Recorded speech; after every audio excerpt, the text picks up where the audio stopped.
What's up? This is Henry Ammar. And this is Terrin Ammar. And welcome to Love Uncensored. So we're here with our brother, okay?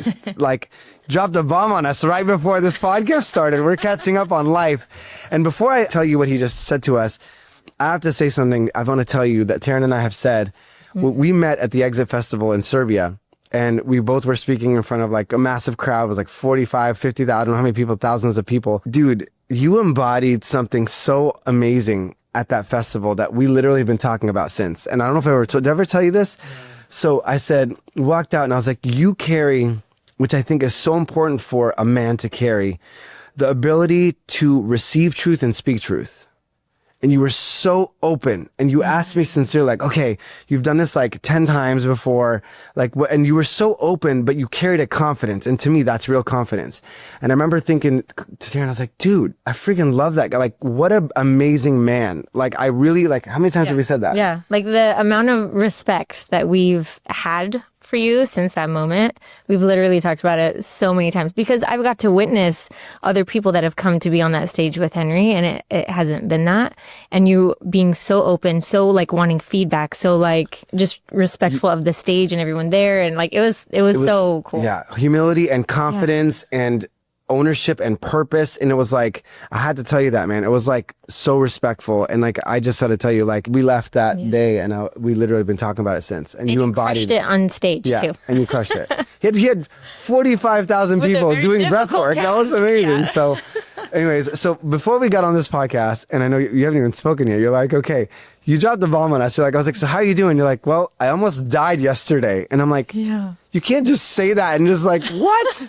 And so I'm smiling, but it's not funny because it's like, I'm so grateful you're here. Yeah. So whatever you want to share, but thank you for being here. Thank you for who you are.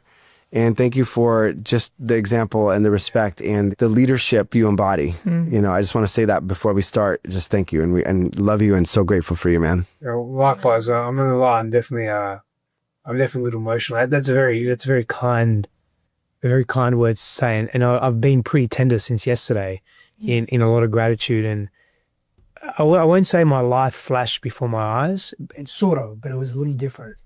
And I've been very, I guess, different internally to how I have been. But again, I very much appreciate the very kind words from you two. And it's reciprocal. I mean, I met you both and just knew that you're just very special humans. You know, you're very, very generous with your words and very generous with your hearts as well, and very sincere. And I think we've shared this before, especially in the industries that we're in. You know, particularly what you've been through in in the industries that you've been a part of. It's seldom to sort of find that level of authenticity, you know. So I have a narrow esophagus, and I've known this for years. I actually went and got some MRIs in my early 20s because I'd had trouble with it when I was growing up. Essentially, like I eat fast or I eat certain foods and it gets stuck. And not to be super graphic, but I've got to basically regurgitate it or vomit it. It's not vomiting from here, from my digestive tract, but more so like through here, right? And again, nothing I'm unfamiliar with. Gets stuck. It's very uncomfortable, a little painful, little concerning at times, but I usually just regurgitate it and like there's immediate relief. And then sometimes, you know, for up to 15 minutes, I can't really swallow any water, any food. Like it has to sort of dislodge fully. And like drain pipes, right? If something's stuck in the drain pipe, you either put water down there to flush it out or you've got to extract it. So it's the same sort of thing. So I'd either drink water and if I get the timing right, like I can, it goes down and it's all good and I can just continue eating, everything's normal. Yesterday, and I'm going to preface this, the way it happened yesterday has never happened before, ever. I had a pretty severe encounter in like 2021 where it was stuck for like 8 or 9 hours. It was that was causing issues because it was irritating. It was starting to close up my airways. And I'm like, I better go to the doctor. I was refusing to go to the doctor. It was during COVID, whatever. And you know what they were like there. We're in Texas, so it was okay. But the moment I made the decision to go to the doctor, it dislodged. And I was like, thank you. So I've never had that. And that was the worst it's been. Never had that experience before. So yesterday I go to have some water. And something's different. Not only is the water not going down, the water's not coming up either. And so it's all stuck. And then all of a sudden, I just can't breathe. Oh my God. So it feels like I'm drowning. And it feels like, I'm suffocating. Like I can't breathe. Wow. And so the only way and I won't do the sound too loud now, but the only way I could get like an iota of air in was to do like that type of sound. Because it would somehow, I would find a breath that would keep me going to attempt to regurgitate, but I just couldn't regurgitate it. I don't know why. I was doing the thing that I always do when it happens. and it just wasn't happening. And so I thought, this is what suffocating or drowning feels like. This is horrible. Wow. This is such a pain. I was literally having this thought in my head, this is such a painful experience. And then I thought, damn, like I'm going to die by eating too fast or whatever. Like I'm going to die like this. I thought, wow, I can't die like this. Surely there's going to be something. And then I had moments of just, and I was, again, but to imagine me doing it very loud, right? Yeah. Like I sort of, do it so loud here. And Christine comes down, my wife comes down, Christine comes down. I know you don't know Christine's, but just for the audience. And she's very worried. She's crying. A couple of her friends are there as well, business associates, and they're a little hysterical. And I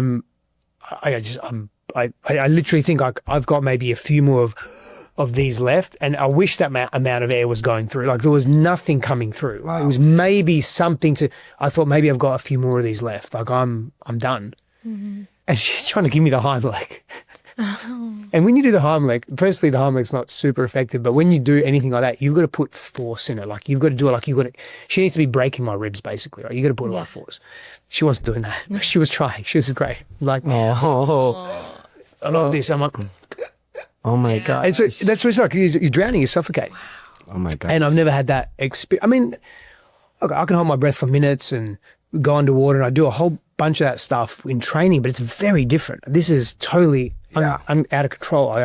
So obviously I dislodged it, obviously.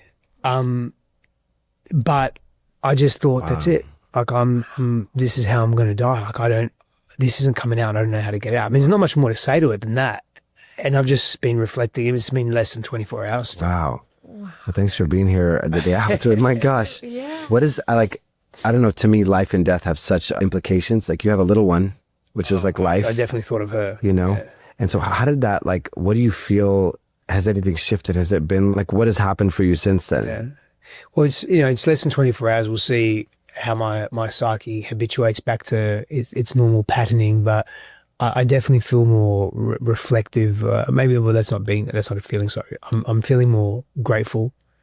I'm feeling definitely tender today, and I'm very sore as well through here, because it's a very violent action that's required to regurgitate, especially when I think I'm dying. Yeah. And then again, I've been in positions where on many different medicine journeys before where I've had that sensation of I'm about to die.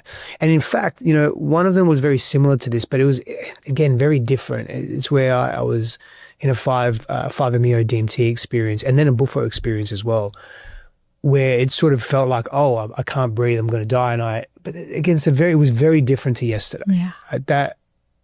I couldn't breathe for a decent period of time under panic. And it's very interesting. I've been reflecting on that as well. It's like, there needs to be a level of panic to take action-ish, right?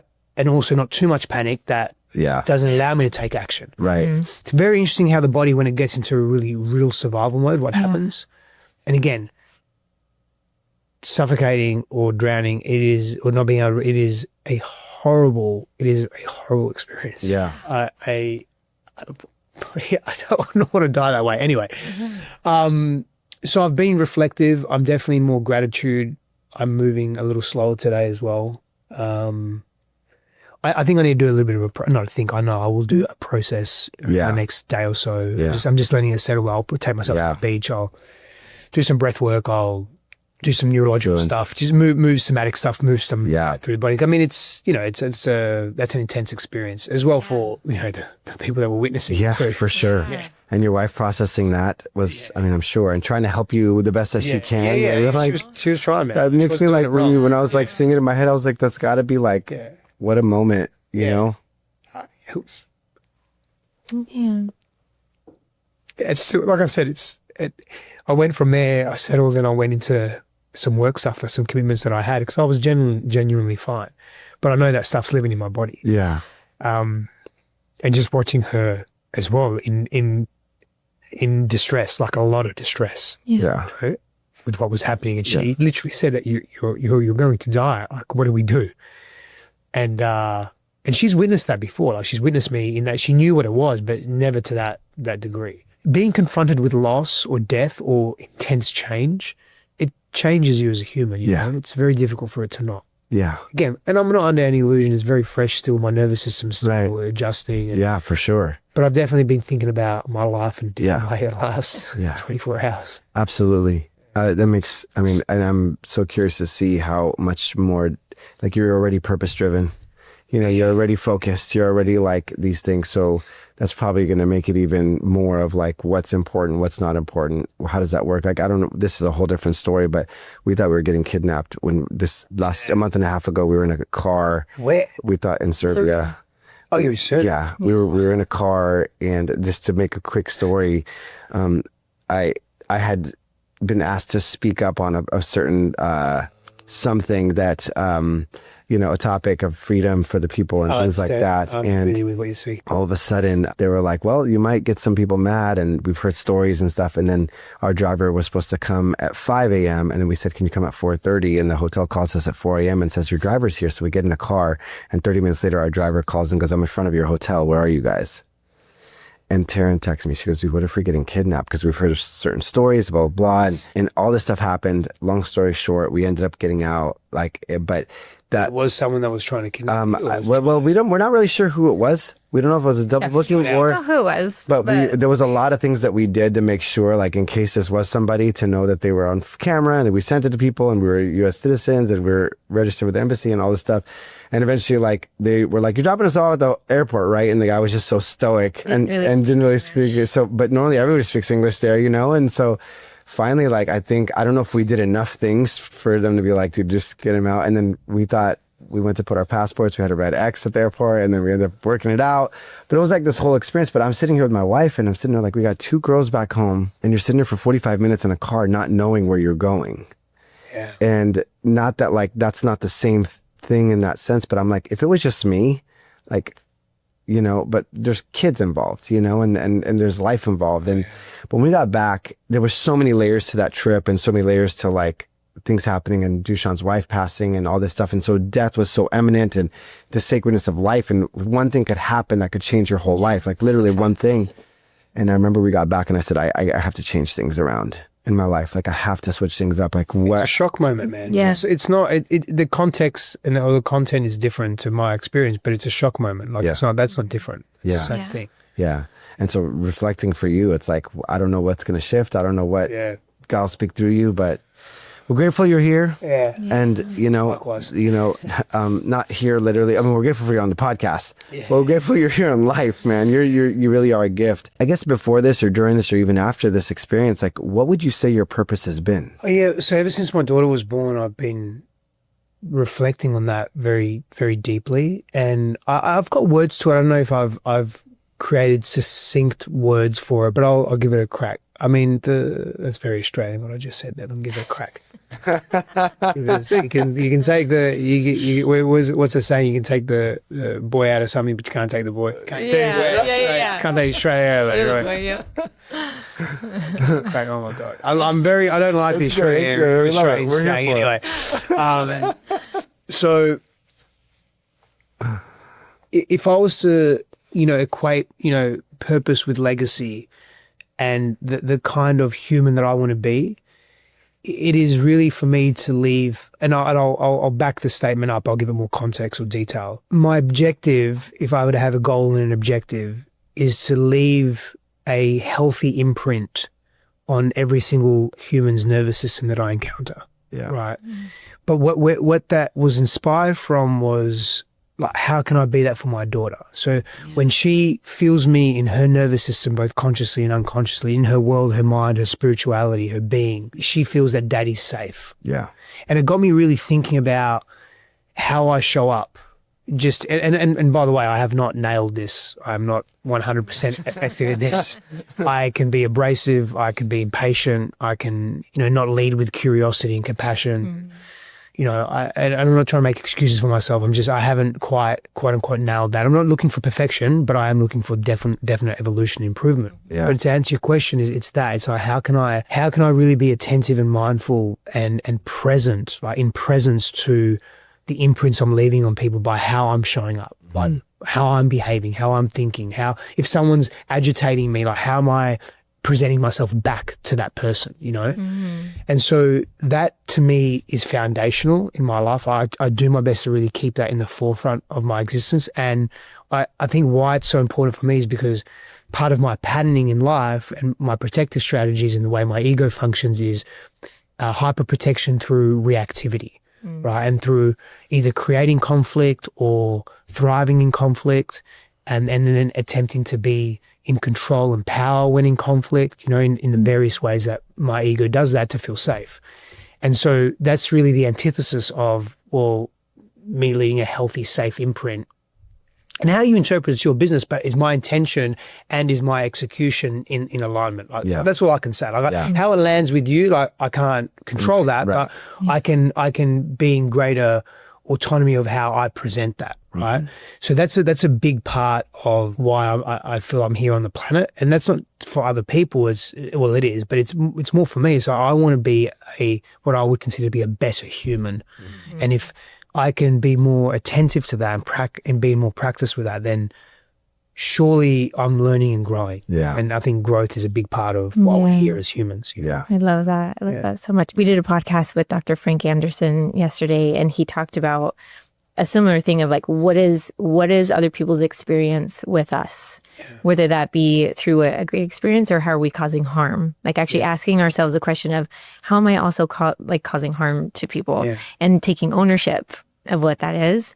And I love that you talk about just being a better human. And I get very emotional about like men who have done the work. Like he knows I'll be in a room and I just start crying because I'm like, oh, this healthy masculine energy just makes me cry. So my question to you is, how important do you feel it is for men to be diving into this work? Especially talking about like reactivity versus, fear, trauma responses and stuff like that. Yeah, well, the first thing I'd say, firstly, very important, right? The second thing I'd say, which is maybe the first thing, I mean, I'm in this work. I have my own teacher that I work with I have had many coaches and teachers and practitioners over the years that I've worked with, and I feel I will continue to for quite some time. And at the moment, like I really practice what I do that in the world. So I want that for myself as well. I really feel the value in it. So in other words, it's very important. My perspective is very important for all of us though. And the reason why I say that is because we're relational beings. And so if we're looking at a man that has had a traumatic upbringing, right? Or has had an intense upbringing and his nervous system and his mind and his body has interpreted that in such a way that he doesn't feel safe in the world. And his protective strategies around that are to either hurt other people or hurt himself or retract from the world or whatever it may be. As he's making changes in the world, right, in his own world, because we're relational beings, if he's not met in that, he'll more than likely just revert back to what's habitual, the patterns that are habitual in him, the reactive or protective patterns. And so in that scenario, let's just take a man and a woman coming together in union, right? Coming together in romantic partnership. If he is doing that work around, let's say it's anger and reactivity, right? And a hatred for the world or a mistrust for the world. If he's doing his inner work and making changes, because remember, whenever we're doing our work, we're going to appear to be hypocritical, or we're going to oscillate between what was and what is and where we're going, right? It's the ego fighting for a place in that person's life. It's wanting the game time, right? It wants the maximum amount of minutes in the game. So and that's just the way. And so there's going to be that internal tug of war. If that woman is not doing her inner work, A, she won't be able to receive that. B, she won't be able to set her healthy boundaries. C, she won't be able to orient herself in her own intensity and potential trauma that's coming up. And everyone's losing, so to speak. So to me, it's a relational game. Doing your inner work is a relational game, meaning that it's important for all of us to do it when we have access to it. Now, again, I'm realistic in the sense that if you're in high level physical survival mode, take yesterday, for example, like in that intense experience that I had over a couple of minutes or whatever it was, right? I'm not interested in personal growth work in those moments. I'm interested in surviving, right? That's an extreme example. But people that don't know where their next meal is coming from, they don't know where they're going to sleep. They're sleeping outdoors. They don't have clothes. They haven't brushed their teeth for a year. Like whatever it may be. Like they're thinking less about, psychosocial development, emotional maturity. They're thinking more about physical survival, right? And so the base needs need to be met where you now have the capacity to actually give attention to these things that you want to improve on in your life from a, social, relational, emotional, spiritual perspective. Yeah. So saying that for men, you work with a ton of men, and you lead workshops, you lead men, you coach really high level people. What would you say the core fundamentals of a healthy masculinity is? And if someone's listening that is a man right now that's like, hey, I want to be the best man I could be as a father, or as a husband, or as a person looking for a relationship, what would you say to somebody that's just like either starting or really wanting to do the work, or doing the work and is ready for like a next level? What's the foundation? What's the vision that you see as like a healthy, core grounded masculine man?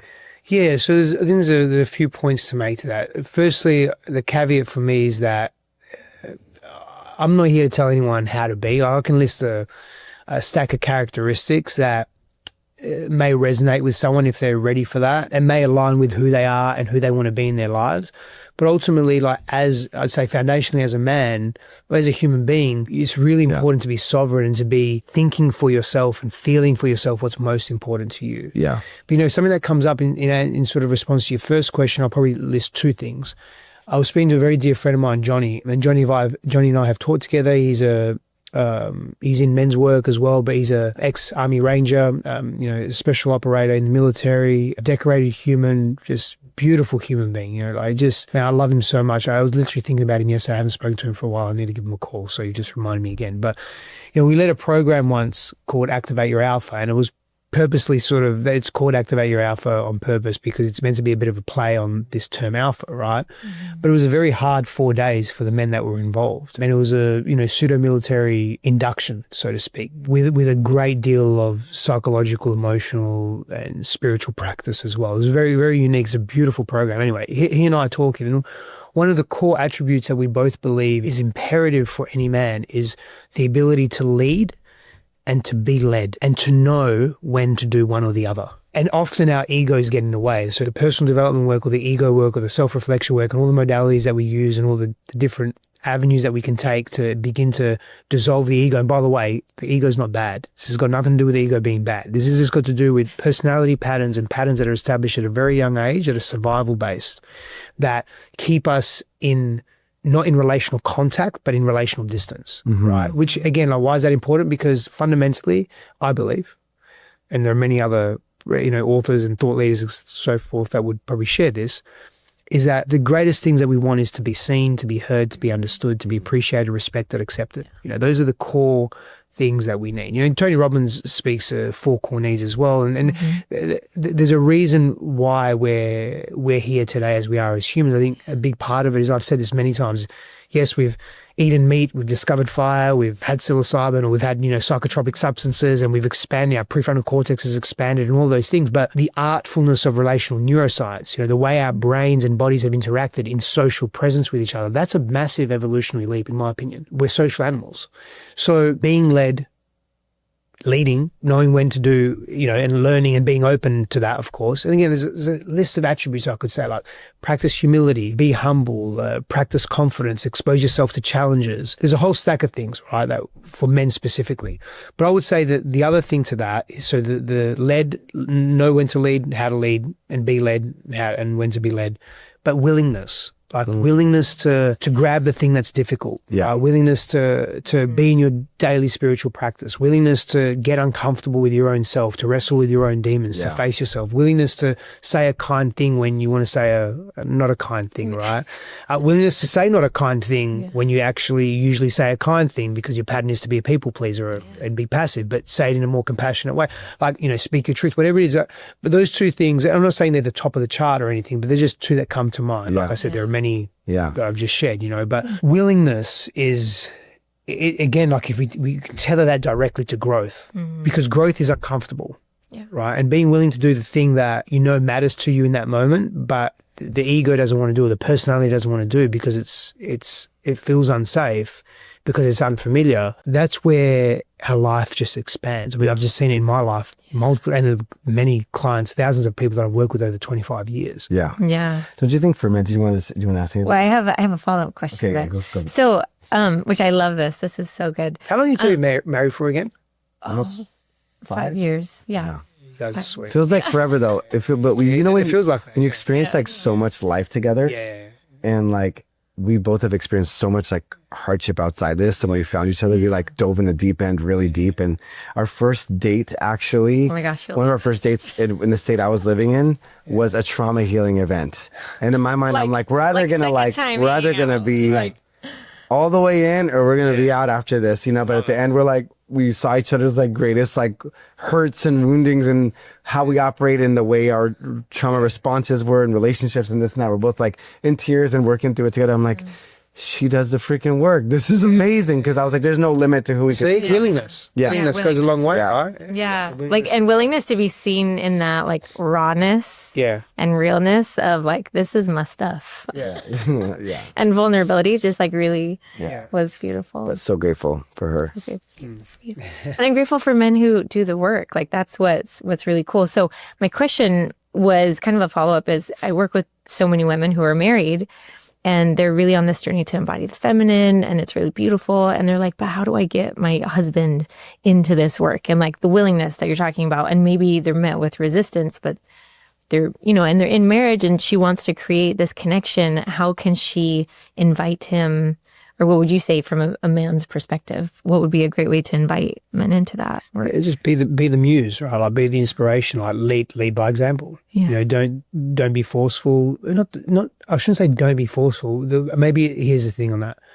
Ask yourself the question: has being forceful in the past got you to where you would like the relationship to be? And if yes, okay, well, keep being forceful. That's what you want.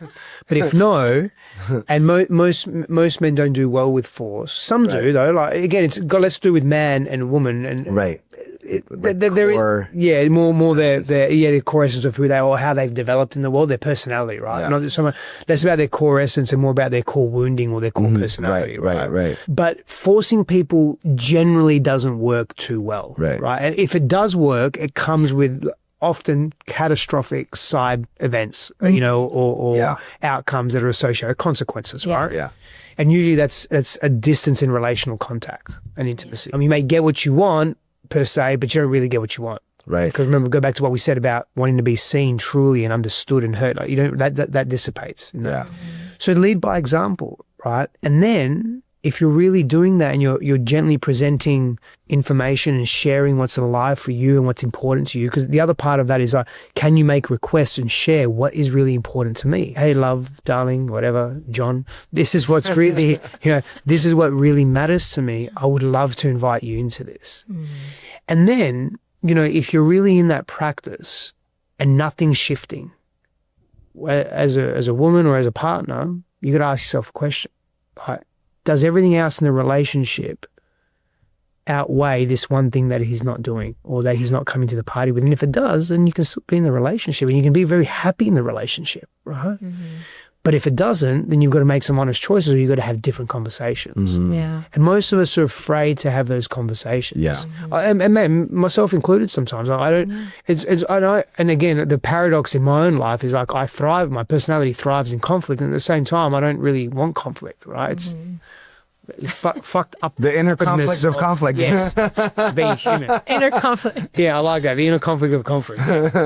So it's just, I think it's, when we avoid, it comes down to truth for me, right? Like living your truth as much as you can. Touch the truth, touch the parts of you that you've been avoiding, touch the truth, the statements of truth, the beliefs that you've been avoiding, like all of that. And the more you come into contact with your truth, the more life reveals itself. We don't need to ask the questions, what should I do? Or what's the 8-step process for this? You actually just know.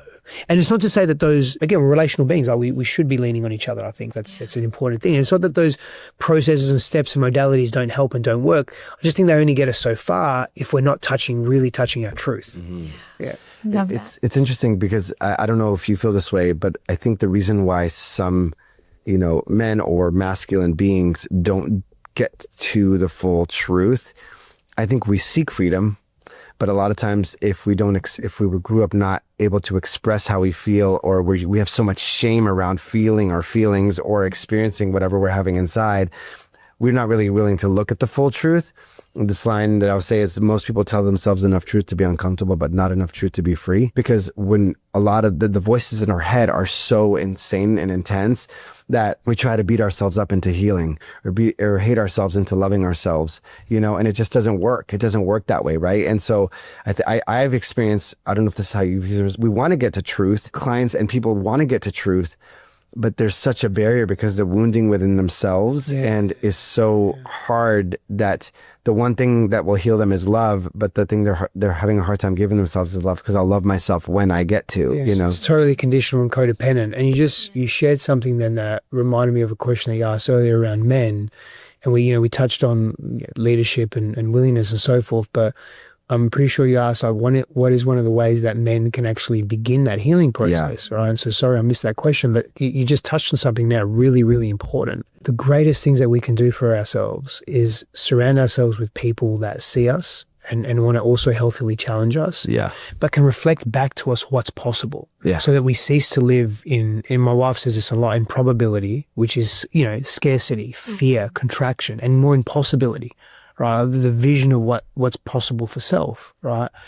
And so when we are, particularly for men, like when men surround themselves with other men, I'm in a men's group. I mean, it's a 6 of us, and we meet on a weekly basis, a couple of hours virtually, and then 2-3 times a year we meet in person, and we're here to do deeper work. Yeah, we connect and we have fun and we bond and all those things, but we're here to do deeper work and keep ourselves accountable and sharpen. And I'm telling you, man, right now, and I've shared this with them, I do not want to be in this men's group, because some of the patterns that are coming up for me are being presented, and I've got aversion, and I've got to lean in, because if I just keep it, I'm just going to be doing the same things that I've done. Yeah. And that's what happens. That's part of being witnessed. So to answer that question directly, it's being witnessed, man. Mm-hmm. Like, can you be witnessed? And I'm sure both of you just said this earlier about being willing to do the work and get uncomfortable and seeing each other's not so attractive stuff, right? Mm-hmm. Like, it's all nice when you're, at a restaurant having beautiful dinner and there's pleasure, and then, but what about when you're in your patterns? Yeah. But being witnessed in that is one of the greatest gifts we give ourselves, because what often has happened for for most of us is we have experienced relational wounding in the context of relationship. Mm-hmm. So we've experienced shame, guilt, being prejudiced against, or being abused, like in the context of another human being. Often the only way to really heal that wound and the pattern that's developed, habituated and stacked over decades is in a relational context, but a new form of relationship. So I'm not talking about just purely romantic partnership, but it's being witnessed in, hey, you're presenting this reactivity, this aggressiveness, this, and again, with boundaries, of course, with healthy containment, but I still love you. Yeah. Like, I see your jealousy and I love that part of you. I see you wanting to pull away. I see your pattern of being in, being out, I still love you. Now, that's often more difficult to do in a romantic context, but in men's groups, for example, just a group of friends that are committed to each other, it can be a little more accessible. The point I'm making is, like, being witnessed in all of your stuff is what provides tremendous healing to our nervous systems, because it reorients ourselves, our minds, our spirituality. It gives us an example of what's possible. Mm-hmm. Oh, I don't have to hang on to the fact that my mother was enmeshed with me, or my father hated on me, or beat me, or never approved of me, or always mocked me. There are people that actually don't do that. Mm-hmm. And then over time, the more you have that experience, the more you believe and you realize that, that I've been hanging on to these stories of how other people have treated me and made them my own, and it's not true. For men particularly, man, I mean, again, for women too, but because, and there's some nuance to this, but largely because of the isolation most boys and men have experienced emotionally, like you've touched on that there, being in the presence of other men where they can be more of themselves is very valuable to all of humanity, in my opinion. Yeah. Was there a moment for you that, like, have you always been this open, or was there a moment for you that made you just say, I got to jump in, I got to do this? Like, where in your life was a tipping point? Yeah, I'm going to be honest with you, man, because if I don't really honor your question, I'm just being in my bullshit. And so I've been open from a very young age, right? And I haven't. And what I'm realizing literally the last few months, sort of deep diving with my teacher, is that I love the idea of being open, and I'm open up to a certain point. And look, do I believe, perceive, think that I'm more open than most people? And this is a comparison or a competition. The answer is yes, but I can be very closed. And especially when I'm touching my internal stuff. And after having a kid, it's brought up a lot more stuff for me. And so I am really open, and I'm not. I'm really seeing all the places where I've closed down in my relationships, in my men's group, as an example, with my wife, with myself. And so I'm really in that place at the moment now where I've created circumstances and conflict and these personality games in the personality where I've pushed people away and testing their love. And I've been doing that. I can see it since I was a kid. And yes, I can trace it back to, they're the early childhood experiences, and I can be very articulate as to why that's happened. That's only going to get me so far if I don't keep touching the truth of, because I could have answered your question and said, I've been open for a long time, and left it there. But that's what I'm saying. Like that's a partial answer. There's truth to that. There really is, because I crave to be open, and I practice that. But I also come up against, of late more so, like a lot of edge and a lot of like hitting a hard wall where I feel paralyzed about the openness. Yeah. And it's very fucking difficult to penetrate. Yeah. Isn't it ironic though? The more open you are, the more you realize how open you're not, right? Like, but then even when you get to the next stage of openness, you're like, oh man, there's a new level, new devil. You know what I mean? Yeah. But it's like, and so is the reframe important for somebody that's like, okay, well, because sometimes, like I remember when I really started diving into this work, I felt like I turned on the light and my room was a mess. Yeah. And I was like, I was kind of jumping over the clothes, and I knew where everything was, and I was navigating enough.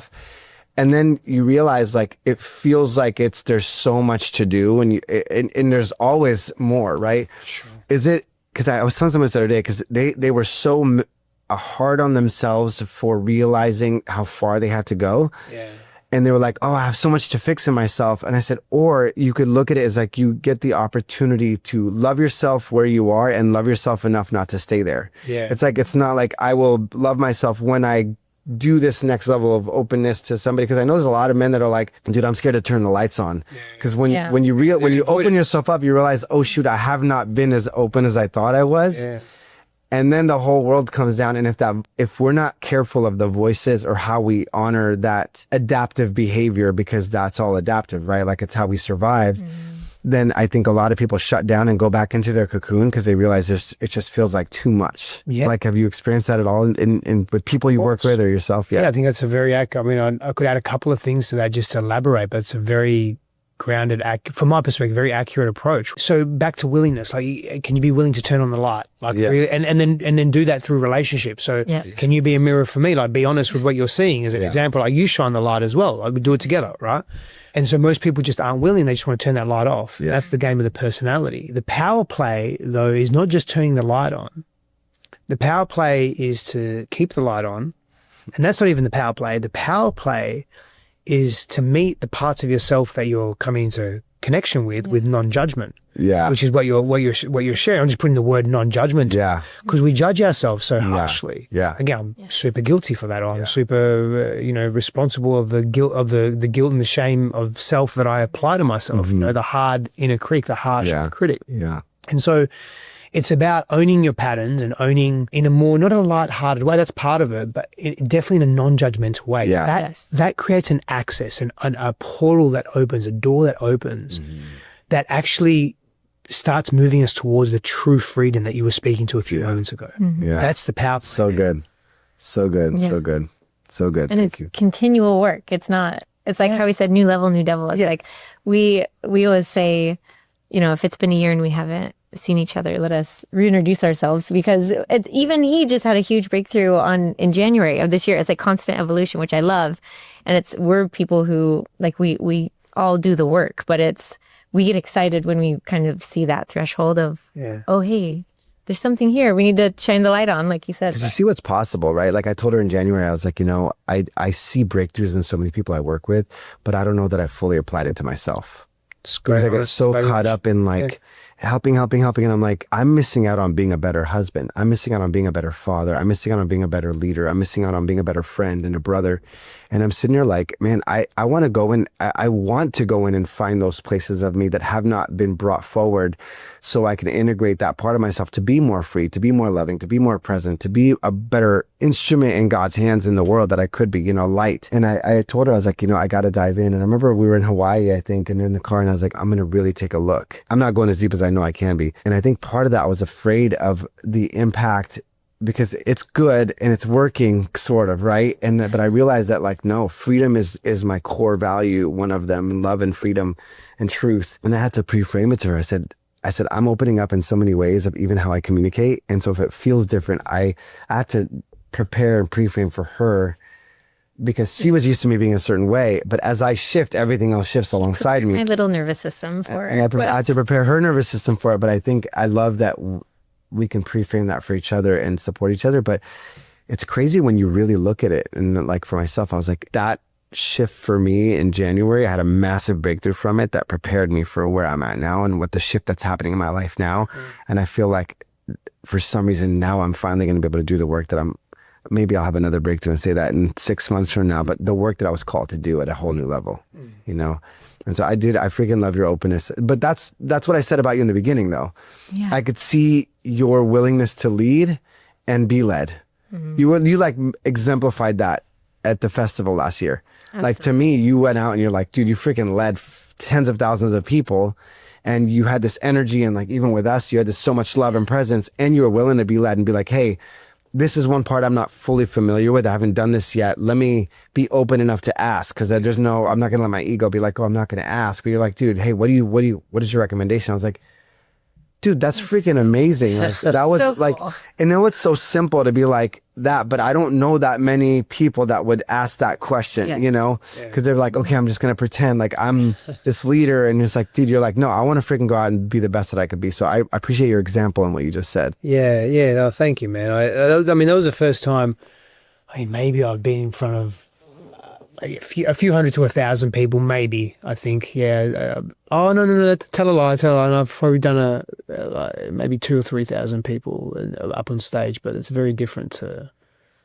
tens of thousands. But did you know how big the crowd was? Oh, okay. I knew how big it was going to be. Because I didn't know when you were coming. I was like, I wonder if he knows that it's like this crowd, not, Like, yeah, and it was a tough crowd too. It was, but you had a difficult task, but you crushed. Like we were talking about it, we're like, he's so good, like he's doing awesome, especially with how like hard of a thing you had to do. It was just for context for anyone watching or listening. This is a music festival, right? That had the Black Eyed Peas and all these other people.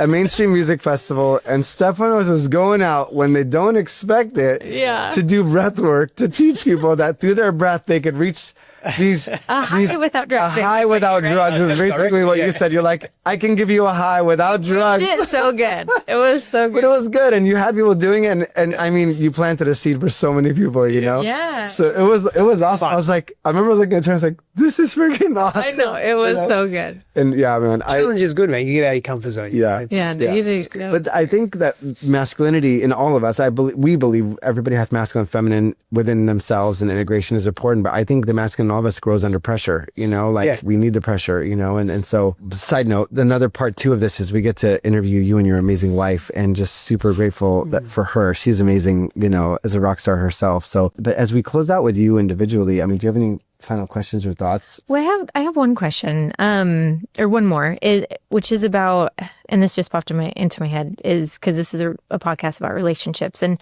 resentment has come up a lot recently within either couples that we work with or conversation and whatnot. I would love your thoughts on being able to, especially from a woman's perspective in relationship where she's been hurt in some way and she's built just major resentment. Because once a woman reaches resentment, once she's done, she's done. She's done. Yeah, she's done. Exactly. And so I'm curious your thoughts on that and how to either come back to repair in that and how to navigate such deep resentment in relationship. Yeah, I think both parties need to be desiring, and willing to want to repair. That's a really important part. You've got to be the bigger parts of you need to want it enough. Otherwise, it just won't happen. You just spin wheels and it will be a disaster of cyclical despair. It won't happen. But like most things, letting go of resentment is an inside job. Like forgiveness is an inside job. Changing your life is an inside job. We like to think it's others. Even if someone's behaving very poorly in a maladaptive way and very aggressively or abusively, you still need to choose to leave that relationship and leave that physical environment. You know what I mean? Yeah.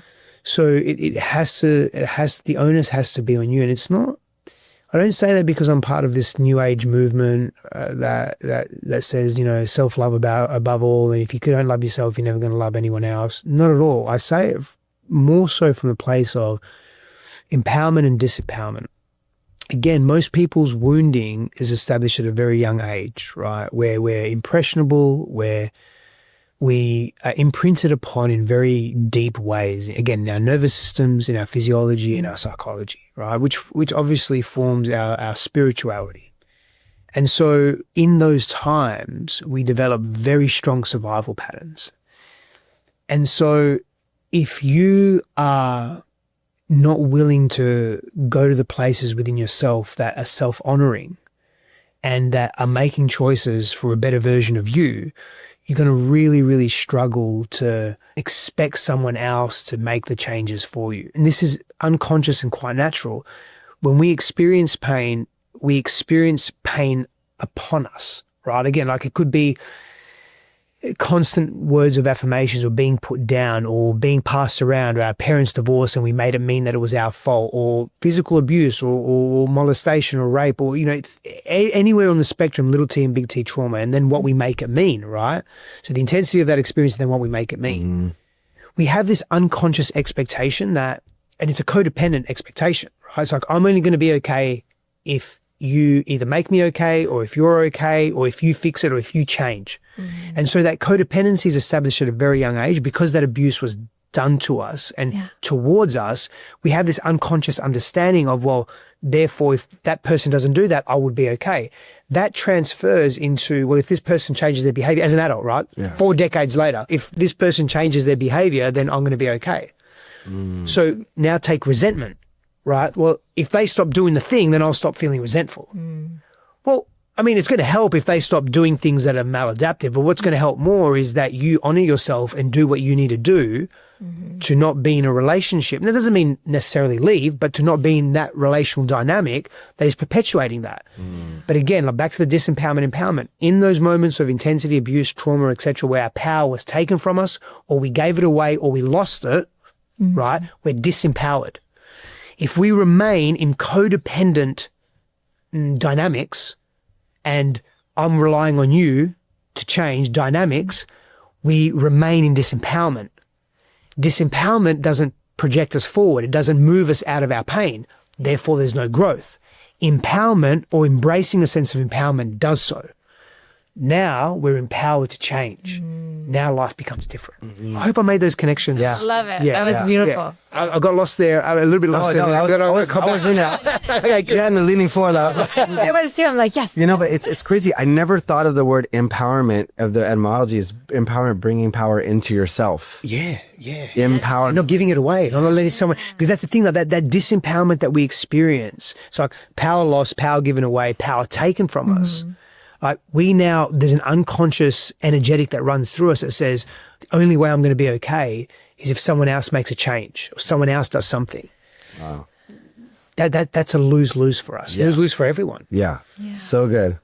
So good. Man, Stefanos, I just freaking am so grateful for you, man. Like, I mean it. Like, the more I talk to you, I mean, I know we send voice memos back and forth, but there's like a much of a respect that I have for you, and I just am honored to know you, man. I really mean that. And just knowing you and seeing your example and how you are relational, it makes me a better person. It's funny, I'll just say this in closing, just because I think a lot of men have, maybe I'm just projecting, but I would say I never let a lot of men close to me, growing up. And it wasn't until like years ago that I started having men that were like really good people. And I was like, whoa, because, my father wasn't quote unquote subconsciously safe for me. I think a lot of times, his dad died when he was 9. He lived in a war-torn country. He started smoking and drinking when he was 9.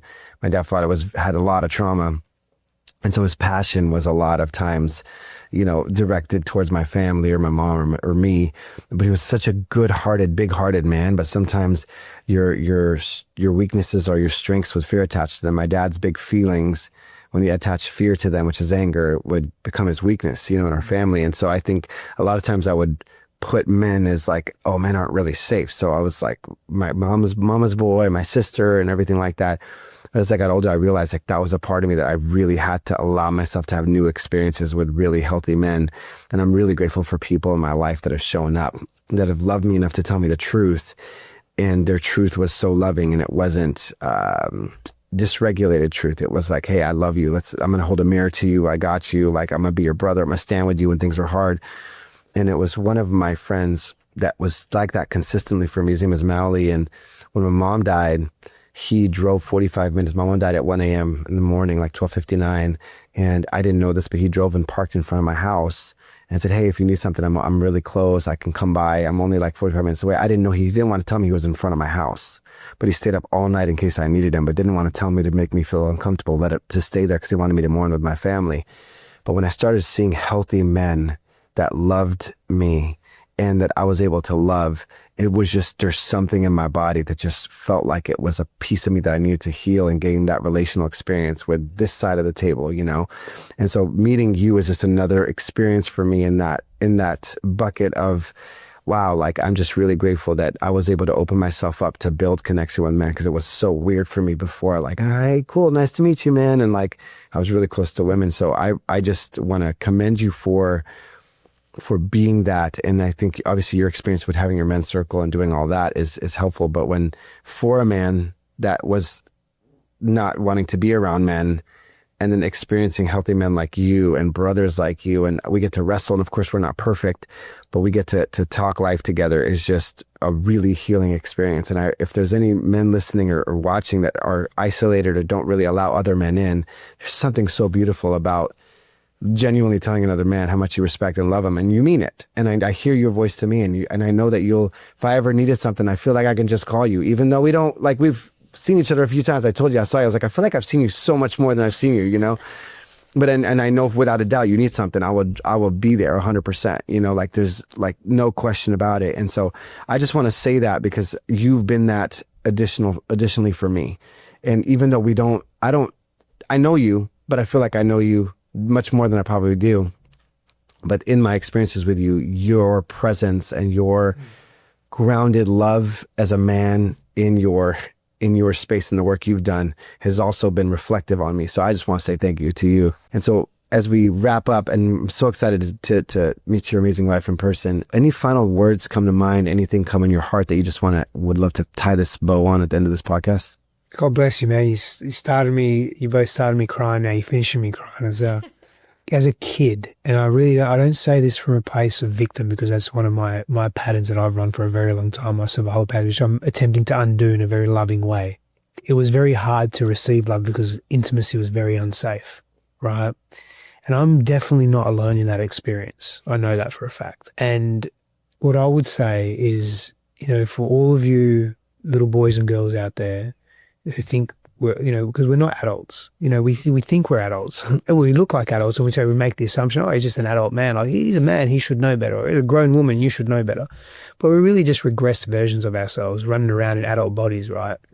What you just shared then, man, is basically saying, like, reach out, show more of yourself to people, take risks, be vulnerable, be real, be in your truth, love more openly. I mean, that's a really beautiful place to be, as opposed to hiding from the world, contracted, being in mistrust. That just sucks. We think it's okay, but it's not. Mm-hmm. And so what you just said. I think you articulated well. Well, brother, we love and appreciate you. Okay, so I know, you guys, Stefanos' content and teachings and everything he does is so gold. It's the gold. It's like literally gold. Yeah. It's gold. So can you help? We'll put it on the show notes, but do you want to share where people can find you, what the best place you would want them to start? Of course. Yeah, thank you. So, and you mind if I share a couple of things that it's Please. going? Yeah. Please. And Christine will share as well she has I'll share it too, but she'll share it when we're together. But you can find me at Stefanos Sifandos. It's a long name, so you'll be in the show notes. But I'm very proud of my name, my grandfather's name, my paternal grandfather's name. Awesome. At Stefanos Sifandos. If you want to work with me, coachwithsteph.com, STEF. Cool. My friend and dear brother, an amazing human who I definitely think you should meet, Joshua Wenner. I actually met him at a men's retreat where we were co-facilitating, over 100 men, and this was 7 years ago. And we've got a program together called Decode the Masculine. Cool. Amazing. Which is really cool. You can go to Decode the Masculine for ladies. You can go to decodethemasculine.com/waitlist. Check that out. Yeah. We kick off mid-September. Sweet. And then my wonderful wife has a retreat that she's been doing for over 15 years here in San Diego in October. So it's October 17th to 19th, I believe. But you can jump on christinehassler.com/retreat. And that is a women's only retreat. And it's a super powerful retreat. Awesome. I'll be there as well, facilitating, supporting, of course, somatic work, breath work, and some other release practices. But Christine has been doing this for a long time. It is an amazing event. It's a deep event. It's 3 days. It's powerful. It's beautiful, profound, all the things. And yeah, that's about it. We'll put them in the show notes. Yeah, absolutely. You guys, I'm telling you, just one of those things, anything, just go down the rabbit hole. You'll love it. Stefanos, love you. Appreciate you so much. Thank you both. Appreciate you. Thank you.